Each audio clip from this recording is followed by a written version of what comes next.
അല്ലല്ല, നിങ്ങളിത് അറിയണ്ടേ?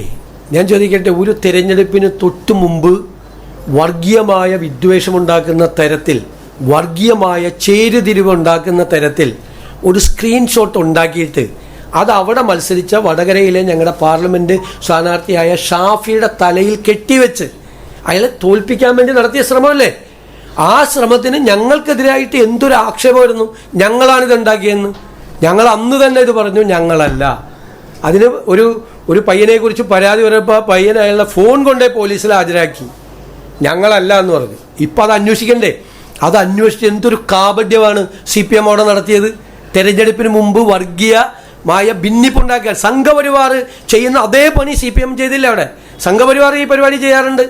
അതേ രീതിയിൽ CPM ഇങ്ങനെ ഒരു മുസ്ലിം എന്നുള്ള കാൻഡിഡേറ്റാണ് ഇപ്പുറത്ത് നിൽക്കുന്നത്, കാഫർ എന്ന് അപ്പുറത്ത് നിൽക്കുന്ന ഒരു സ്ഥാനാർത്ഥിയെ അധിക്ഷേപിച്ചു എന്ന് പറഞ്ഞ് UDFനെതിരായും UDF സ്ഥാനാർത്ഥിയെയും തോൽപ്പിക്കുന്നതിന് വേണ്ടി നടത്തിയ വ്യാജ പ്രചരണത്തിൻ്റെ ആണിക്കല്ലാണ്. അത് പിടിക്കണ്ടേ? പിടിക്കാതിരിക്കാൻ പറ്റുമോ? അതുപോലെ ഇത് കോടതിയാണ് പറഞ്ഞിരിക്കുന്നത്. ക്രൂരമായി മർദ്ദിച്ചു. ഒരു മുദ്രാവാക്യം വിളിച്ചു ഫ്ലൈറ്റിൽ വെച്ച്.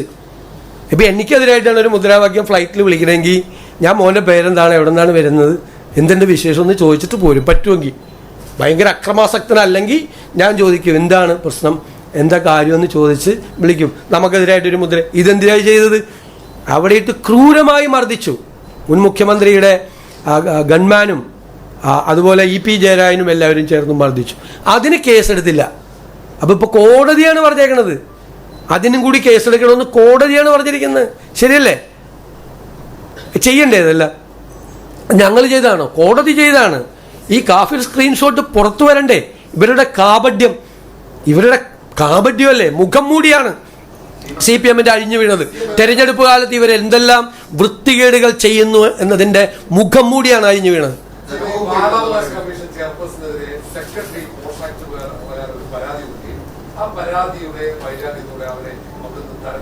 മറ്റൊരു ഡിപ്പാർട്ട്മെന്റിലേക്ക് മാറ്റിയെന്നൊരു ആശയമുണ്ട്. അത് അന്നത്തെ മുഖ്യമന്ത്രി പിണറായി വിജയൻ പരാതി നൽകിയും ഒരു നടപടി ഉണ്ടായില്ല. ചെയർപേഴ്സൺ അവിടെ തുടരുന്നു. അവരെ അവിടുന്ന് മറ്റൊരിടത്തേക്ക് തരം താഴ്ത്തുകയാണ്. നമുക്ക് പരിശോധിക്കാം. നമ്മുടെ ഞാനത് മറുപടി പറഞ്ഞു കഴിഞ്ഞാൽ SSK ഫണ്ട് ഇതിൽ ഒപ്പുവെക്കാത്തത് കൊണ്ട് തടഞ്ഞു വെച്ച ഫണ്ടാണ്. അതല്ലേ ഞാൻ പറഞ്ഞല്ലോ, ഇതിൽ ഒപ്പുവെക്കാത്തത് കൊണ്ട് തടഞ്ഞു വെച്ച ഫണ്ടാണെന്ന് ഞാൻ പറഞ്ഞല്ലേ. ഇത് തന്നെ വീണ്ടും ചോദിക്കല്ലേ, അത് തന്നെ പറഞ്ഞു കഴിഞ്ഞത്. അധികം സാമ്പത്തിക വരുമാനം ഇല്ലാതെ ഈ പുതിയ പ്രിയദർശിനി അടക്കമുള്ള പദ്ധതികൾ മുന്നോട്ട് പോകില്ല. ഇന്ദിരാ ഗ്യാരണ്ടി അടക്കം ബാക്കി വാഗ്ദാനങ്ങൾ നിലവിലുണ്ട്. അപ്പോൾ ഈ വരുമാനം വർദ്ധിപ്പിക്കാൻ സർക്കാരിന്റെ ഈ ഫിനാൻഷ്യൽ ബർഡൻ ഒഴിവാക്കാനുള്ള എന്തെല്ലാം സ്റ്റെപ്സ് ആയിരിക്കും ഈ ബജറ്റ് വരുന്നത്? നിങ്ങൾക്ക് അതിപ്പോൾ പറയാൻ പറ്റുമോ? ബജറ്റ് പ്രസംഗം ഇപ്പോൾ പറയാൻ പറ്റുമോ? അല്ല, എന്നെ ഒന്ന് ചോർത്തിയെടുക്കാൻ വേണ്ടിയിട്ട് നോക്കിയത് ബജറ്റ് പ്രസംഗം.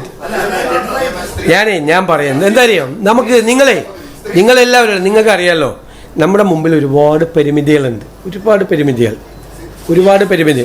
ഹലോ കേക്ക്, ഞാൻ പറയണേ, ഒരുപാട് പരിമിതികൾ നമ്മുടെ മുമ്പിലുണ്ടല്ലോ. ഇതൊരു റിവൈസ്ഡ് ബജറ്റാണിത്.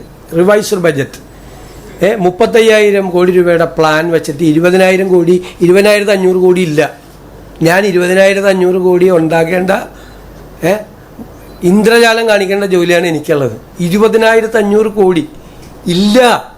അത് ഞാൻ ഉണ്ടാക്കണം. 35,000 കോടി രൂപയുടെ പ്ലാനിൽ 20,500 കോടി ഉണ്ടാക്കിയാലേ ഉള്ളൂ ഈ വർഷത്തെ ഈ പ്ലാൻ പ്രോജക്റ്റുകൾ നടന്നു പോവുള്ളൂ. ഒന്ന്, നമുക്ക് കൃത്യമായ വഴികളുണ്ട്. കഴിഞ്ഞ ഗവൺമെൻറ്റിൽ നിന്നും വ്യത്യസ്തമായ ഒരു നയസമീപനവും കാഴ്ചപ്പാടും വികസന പരിപ്രേക്ഷ്യവും സമീപനവും ഒക്കെ ഉണ്ട്.